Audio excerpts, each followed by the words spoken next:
In this episode, we are going to talk about an event which had momentous consequences for the history of the freedom struggle.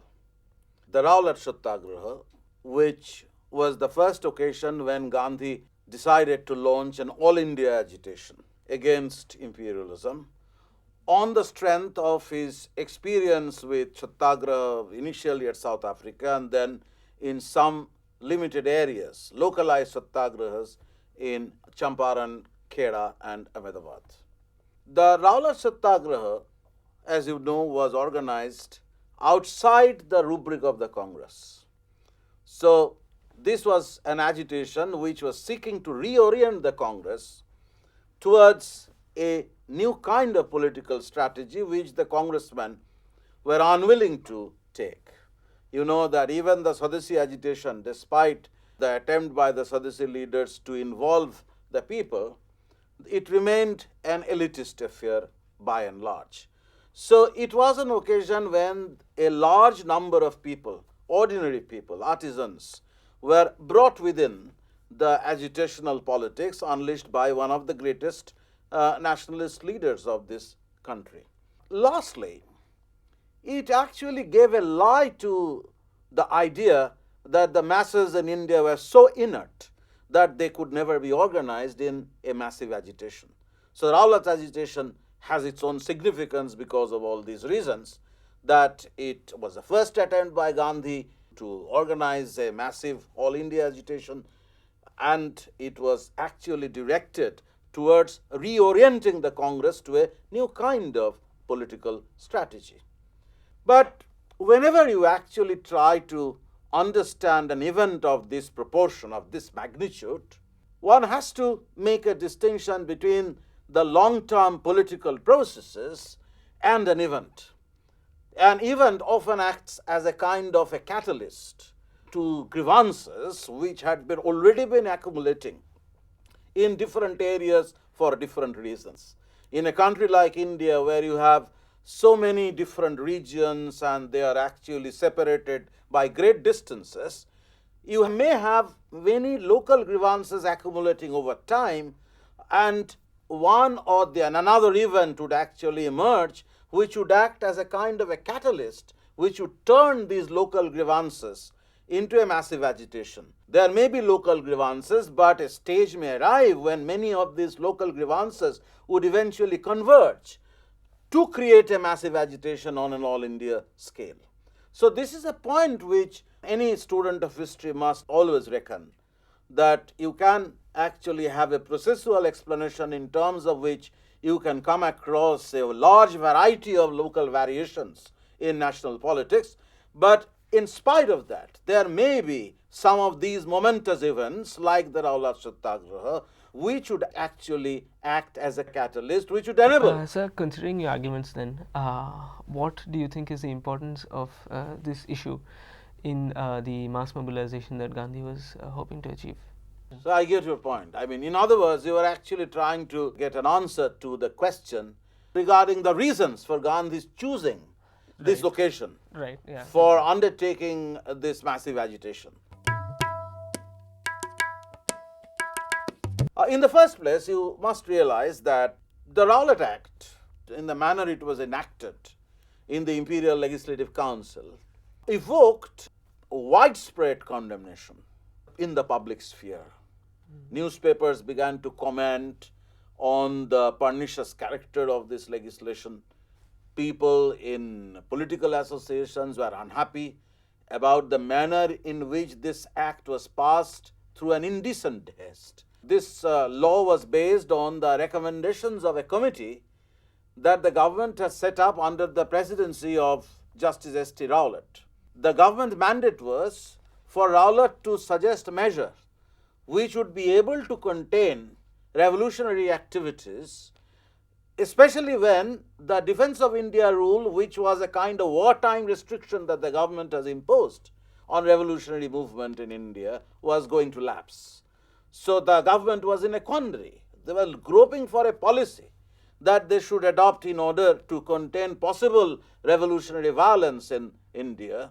pinpointing three particular regions as the greatest trouble spots, Bengal, Maharashtra and Punjab as usual.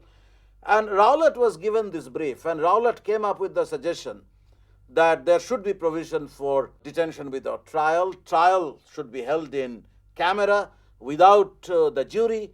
So a great amount of authority should be invested in a small bench of judges to be able to pronounce appropriate punishments for the revolutionaries in a manner that would actually disallow any public scrutiny of this kind of judicial decisions.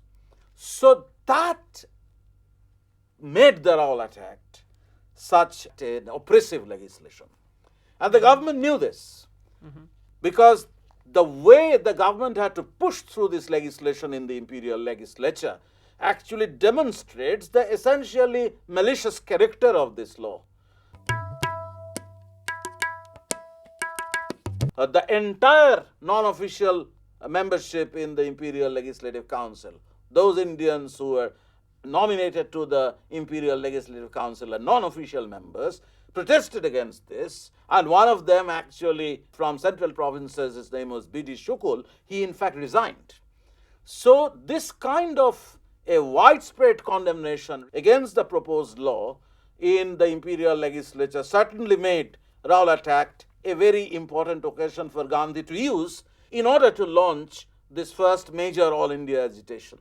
For Gandhi, this was an important event, because this demonstrated to Gandhi the essentially malicious character of imperialism, the satanic character of imperialism, an idea that had already been formed in his mind because of his assessment of the destructive impact of imperialism on Indian economy, in Indian society, a sentiment that was adequately articulated in his book Hinsa Raj.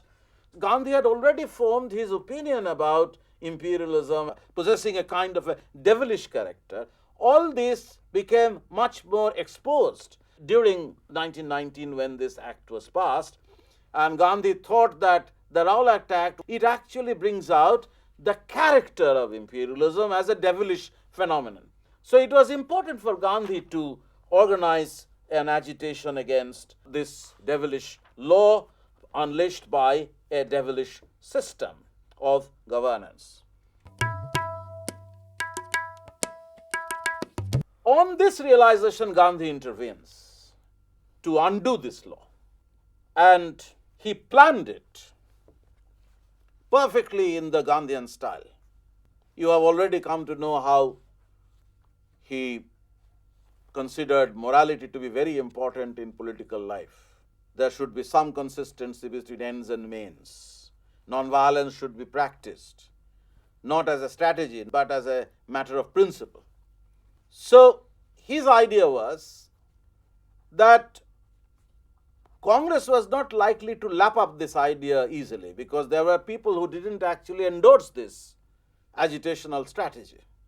People who are moderates, people who at that time were willing to work the reforms that Montagu, the Liberal Secretary of State of England, has offered. A section of the Indian political leadership, a section of the Congress leadership was not likely to respond to this idea of agitation favorably. Instead, they would be willing to work the reforms, and for which reasons some of them had already broken away from the Congress and formed the Indian Liberal Party. Gandhi felt that one might actually try this agitation outside the rubric of the Congress by setting up a Satyagraha Sabha. He set up a Satyagraha Sabha at Bombay, where Gandhi had greater amount of influence, and also Gujarat was a neighboring state where Gandhi had connections, old connections, with some amount of following as well in the province. So this Satyagraha Sabha was assigned the responsibility of publishing literature which would make people aware of the nature of this legislation and would make people ready for the kind of Satyagraha that Gandhi was planning. Now, this was his attempt to organize a movement. Sir, how did Gandhi, a relatively newcomer in Indian politics, manage to organize such a movement?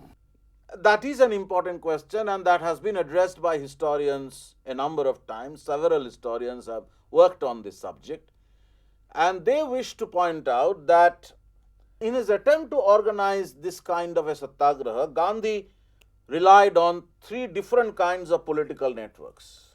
One was the Home Rule League.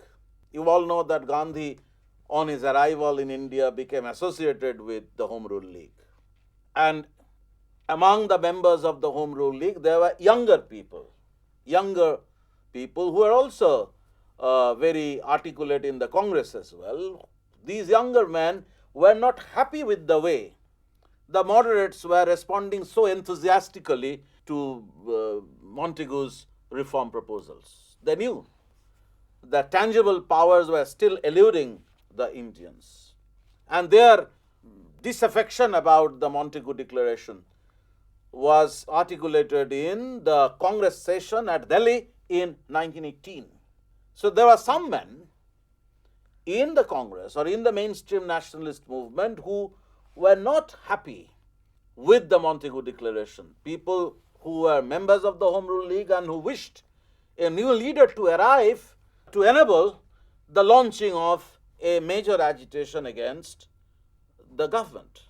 Secondly, Gandhi had already developed political networks, some networks of support in Western India. You are all aware of the two important movements with which Gandhi became associated at Ahmedabad and Khera. At Gujarat, in Gujarat, he had a kind of a natural following and his own familial and old connections. Bombay was one area where Gandhi was very active. So the Satyagraha Sabha, when it was founded, when it was established to start this Satyagraha against the Rowlatt Bill, was set up in Bombay. So you have some local connections in Bombay and Gujarat which gave Gandhi a measure of strength.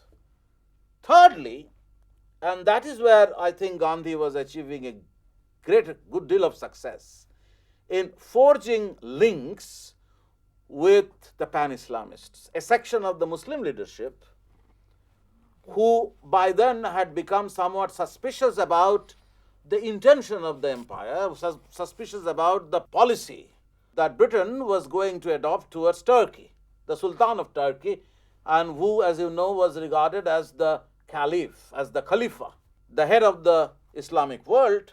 Turkey had joined the war against the Allied powers, and once defeated, the pan-Islamists felt that the British were going to be vengeful towards the Sultan of Turkey. Because of this apprehension, they started a campaign for Khilafat, protection of the Caliph. Obviously, of course, this Khilafat movement would become much more powerful, much more important later, from 1920 onwards, when a connection would be established between non-cooperation and Khilafat, at the time when Gandhi would start an even more important agitation against British Empire. But by early 1919, Gandhi was anticipating this kind of a connection by linking up with people like Abdul Bari, for example. He was a traditional Islamic preacher from Firangi Mahal at Lucknow, Abdul Bari, and he had his many followers among a group of Muslim leaders known as the Young Party. I have talked about the Young Party on several occasions earlier. We know that some people like Shaukat Ali and Muhammad Ali, the famous Ali brothers, who became very distinctive during the Khilafat agitation, had already become unhappy with the way the moderates in the Aligarh school, the followers of Syed Ahmed Khan, were practicing loyalism. They knew that by practicing loyalism, nothing tangible would be achieved. So such people who constituted the Young Party in the Muslim League, who had their alignments with the pan-Islamists who were anti-British because of their suspicion about the British intention towards Turkey, all these men rallied behind Gandhi. People like Hakim Ajmal Khan or Dr. Ansari in Delhi, these people who would later on become important in the Congress party, were drawn into this Rowlatt Bill agitation by Gandhi. So if you are actually looking the detailed history of how this movement was organized, you see how the connections that Gandhi had started forging with different kinds of people became very useful for him to organize this major agitation. But then, any agitation for that matter goes through phases. Satyagraha Sabha was the first phase. And the idea was for the Satyagraha Sabha to circulate the information about how this particular act was very dangerous and how there was a need for the people to organize resistance against this act. And as a part of this campaign, Gandhi decided to organize a hartal in every part of India. 30th March was initially decided as the date when this hartal would be held, but then this date was deferred to 6th of April. Since Satyagraha Sabha was very powerful and influential in Western India, people who signed the Satyagraha pledge, who actually committed themselves to become involved in this agitation, largely came from Western India. We find that among the 982 signatories who signed the Satyagraha pledge, only 84 were from outside Sindh, Bombay and Gujarat. But you have Gandhi's opponents among the liberals, Tej Bahadur Sapru, S.N. Banerjee, who were willing to collaborate with the British in making Montagu Chelmsford reform successful. So such men were not willing to sail with Gandhi's tide. But then you have also had this regional problem, because in many parts of India, Gandhi did not have an immediate following. Gandhi's leadership or Gandhi's following was limited in certain regions. But as you know, that in many such instances, certain regions which would not figure so importantly in the initial stage of a movement would suddenly shoot into prominence as the main storm centers of the movement. So it is in this, when you see this transition taking place from the initial planning of a movement and then the sudden expanse of the movement, sudden transformation of the nature of the movement, you see the movement playing a very catalytic role. So in what sense exactly do you think that this was a catalyst in Gandhi's decision for a mass mobilization? This is a very important question, because that ultimately takes us back to the point that I was making in the very early part of the discussion, that there are moments when an event plays a catalytic role. You have local grievances. There are several studies of the movement on a local scale. You have studies on Delhi, Rowlatt Satyagraha at Delhi, you have studies on Rowlatt Satyagraha at Lahore, at Amritsar, studies by scholars who have gone into the political arithmetic of the local situation. They have analyzed how from an earlier time grievances were accumulating in many of these cities of North India and Punjab, where Gandhi didn't have a Satyagrahi following, but then suddenly Punjab's towns became very volatile. At Lahore, where artisans were complaining about the rising prices, at Delhi, where similar grievances were articulated by artisans in lace work and embroidery work, for which Delhi was very well known. Groups in Lahore as well, you have artisanal concentrations in Amritsar, people who had already had grievances for other reasons. I mean, for rising prices, for the kind of extremely racist government policy of Michael O'Dwyer, the governor of Punjab. You know how O'Dwyer's regime was extremely racist, and this racism was later manifest in the manner in which General Dyer, who was responsible for the killing of unarmed civilians in Jallianwala Bagh on 13th April, as a sequel to this hartal on the 6th of April. All this actually shows how the situation, there were local factors in many of these cities where the movement became very strong.